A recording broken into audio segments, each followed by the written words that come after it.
दोस्तों, क्या आप इमेजिन कर सकते हैं कि एक देश के अंदर घुसकर उसके सबसे बड़े साइंटिस्ट को एक ऐसी मशीन गन से मार दिया जाए जिसे कोई इंसान नहीं बल्कि हजारों मील दूर बैठा एक कंप्यूटर कंट्रोल कर रहा हो, या फिर एक देश के सबसे सिक्योर वेयर हाउस से रातों रात 50,000 सीक्रेट फाइल चोरी हो जाए और किसी को कानो कान खबर ना हो।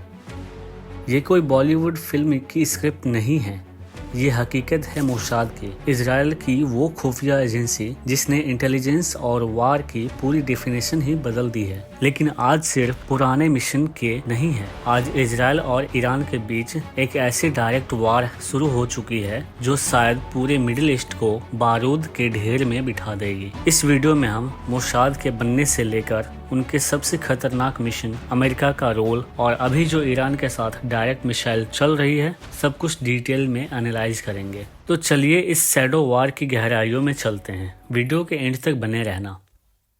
कहानी शुरू होती है 1948 में। इजराइल अभी अभी एक नया देश बना था, चारों तरफ दुश्मन देश और उनके पास रिसोर्सेज की भारी कमी थी। तब इजराइल के पहले पीएम डेविड बेन गुरियन ने कहा था कि हमें दुश्मनों से ज्यादा तेज बनना होगा। 1949 में मोसाद बनी और उनका मोटो रखा गया, बाय वे ऑफ डिसेप्शन दो शैल make war. It means they will never stop committing cowardly act of terrorism for the purpose of framing others. It means following all the evil of the Talmud. Mossad ने अपनी पहली पहचान तब बनाई जब उन्होंने Argentina की सड़कों से नाजी क्रिमिनल अडोल्फ ईस्टमैन को किडनैप किया। लेकिन दुनिया तब हिल गई जब 1972 म्यूनिच ओलंपिक्स में 11 इजरायली एथलीट्स को टेररिस्ट ने मार दिया। इसके बाद इजराइल ने शुरू किया operation wrath of God. Mossad के एजेंट्स ने अगले 20 साल तक दुनिया के हर कोने में छुपकर बैठे उन टेररिस्ट को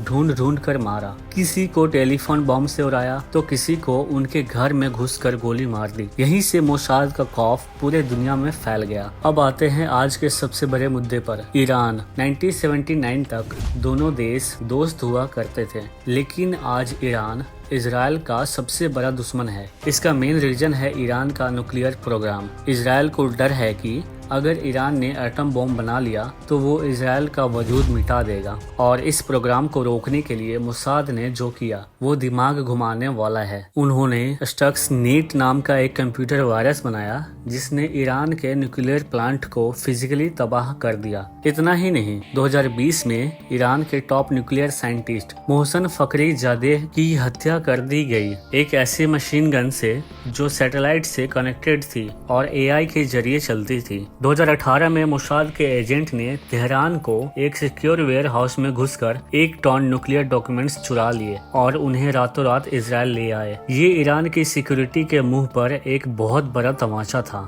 लेकिन दोस्तों, अब ये जंग शैडो से निकलकर खुले मैदान में आ गई है। अप्रैल 2024 में हिस्ट्री में पहली बार ईरान ने अपनी जमीन से डायरेक्ट इजराइल पर 300 से ज्यादा ड्रोन्स और मिसाइल फायर किए। क्यों? क्योंकि इजराइल ने सीरिया में ईरान के काउंसलेट पर अटैक करके उनके टॉप जनरल्स को मार दिया। यहाँ पर एंट्री होती है अमेरिका की। इजराइल और अमेरिका का रिश्ता सिर्फ दोस्ती की नहीं, एक स्ट्रेटेजिक शील्ड का है। जब ईरान की मिसाइल इजराइल की तरफ बढ़ रही थी तब यूएस नेवी के वॉरशिप्स ने रास्ते में ही उन्हें इंटरसेप्ट किया। अमेरिका हर साल इजराइल को बिलियंस ऑफ डॉलर की मिलिट्री एड देता है। रास्ता मुश्किल है। जो बाइडेन की गवर्नमेंट नहीं चाहती थी कि ये कॉन्फ्लिक्ट एक वर्ल्ड वॉर 3 में बदल जाए, इसलिए वो इजराइल को सपोर्ट भी करते हैं, लेकिन साथ ही रिस्ट्रेंट बरतने की सलाह भी देते हैं। आज हालात ये है कि एक छोटी सी गलती पूरी दुनिया की इकोनॉमी और पीस को तबाह कर सकती है। तो दोस्तों, मोसाद की ये इनविजिबिलिटी और उनका इंटेलिजेंस नेटवर्क ही जिसने इजराइल को अब तक बचा कर रखा है। लेकिन सवाल यह है कि क्या हिंसा का जवाब सिर्फ हिंसा है? क्या ये आई फॉर एन आई की पॉलिसी पूरे मिडिल ईस्ट को अंधेरा कर देगी? आपको क्या लगता है? क्या अमेरिका को इस जंग में ज्यादा इन्वॉल्व होना चाहिए? और क्या मोसाद हमेशा ईरान से